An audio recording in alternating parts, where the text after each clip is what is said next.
Everyone needs a coach.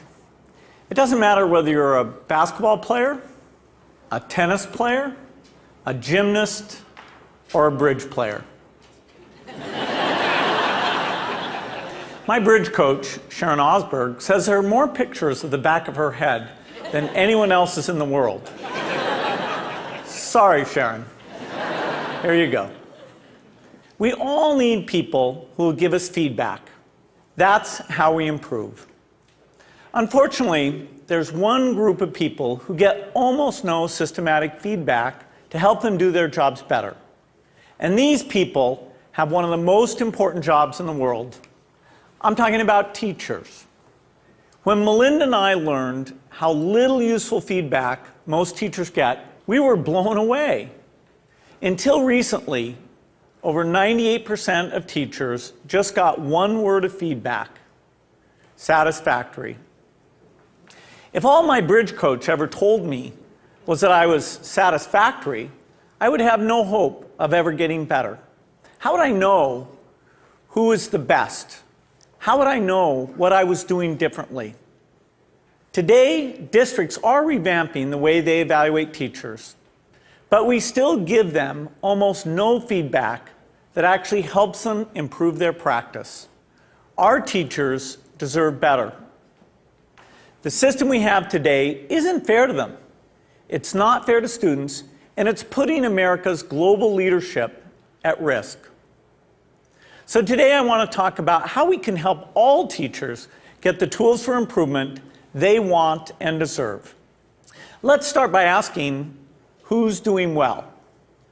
Well, unfortunately, there's no international ranking tables for teacher feedback systems. So I looked at the countries whose students perform well academically and looked at what they're doing to help their teachers improve. Consider the rankings for reading proficiency. The US isn't number one. We're not even in the top 10. We're tied for 15th with Iceland and Poland. Now, out of all the places that do better than the US in reading, how many of them have a formal system for helping teachers improve? 11 out of 14.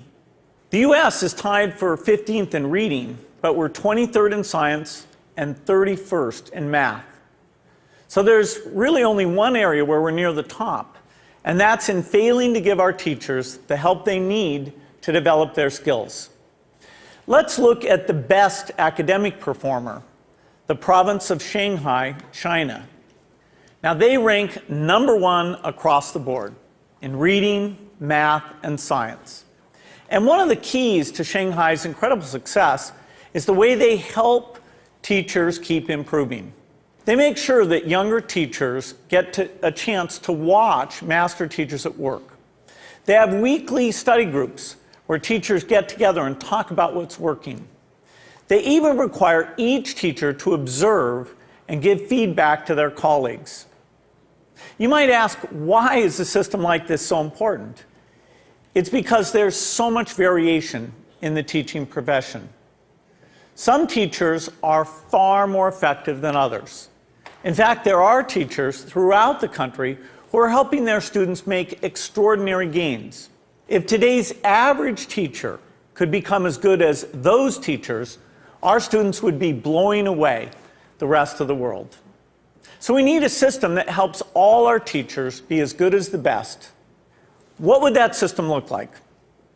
Well, to find out, our foundation has been working with 3,000 teachers in districts across the country on a project called Measures of Effective Teaching.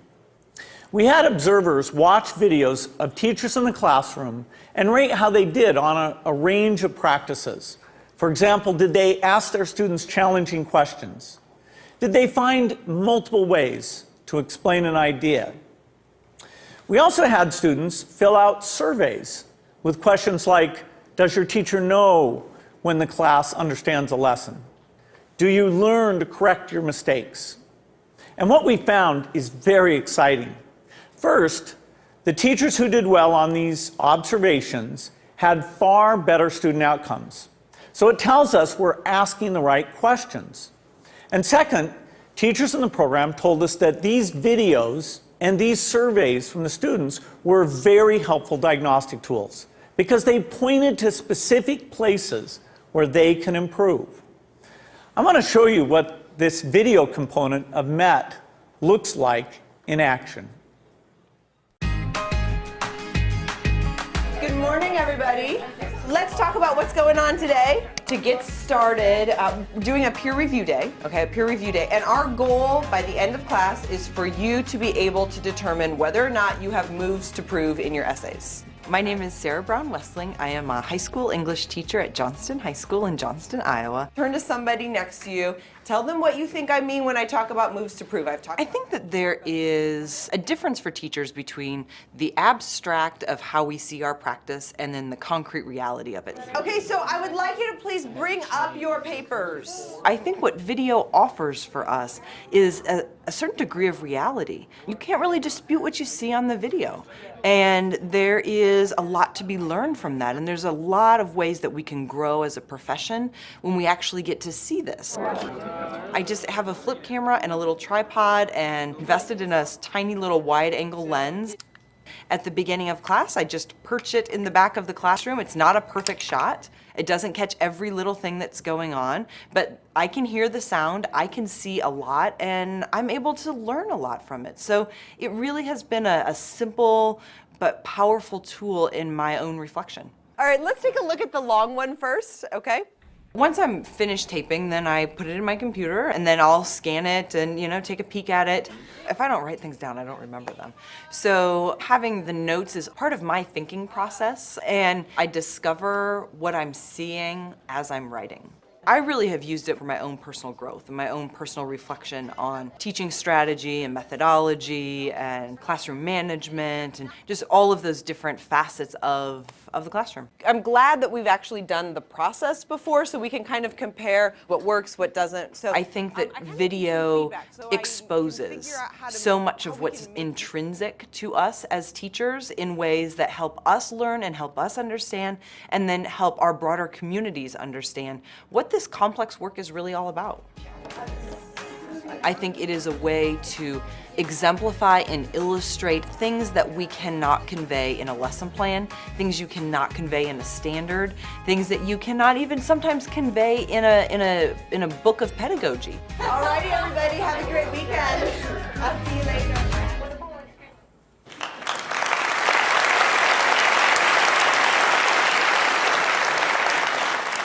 One day, we'd like every classroom in America to look something like that. But we still have more work to do. Diagnosing areas where a teacher needs to improve is only half the battle. We also have to give them the tools they need to act on the diagnosis. If you learn that you need to improve the way you teach fractions, you should be able to watch a video of the best person in the world teaching fractions. So building this complete teacher feedback and improvement system won't be easy. For example, I know some teachers aren't immediately comfortable with the idea of a camera in the classroom. That's understandable. But our experience with MET suggests that if teachers manage the process, if they collect video in their own classrooms and they pick the lessons they want to submit, a lot of them will be eager to participate. Building this system will also require a considerable investment. Our foundation estimates that it could cost up to $5 billion. Now that's a big number, but to put it in perspective, it's less than 2% of what we spend every year on teachers' salaries. The impact for teachers would be phenomenal. We would finally have a way to give them feedback, as well as the means to act on it. But this system would have an even more important benefit for our country. It would put us on a path to making sure all our students get a great education, find a career that's fulfilling and rewarding, and have a chance to live out their dreams. This wouldn't just make us a more successful country. It would also make us a more fair and just one, too. I'm excited about the opportunity to give all our teachers the support they want and deserve. I hope you are too. Thank you.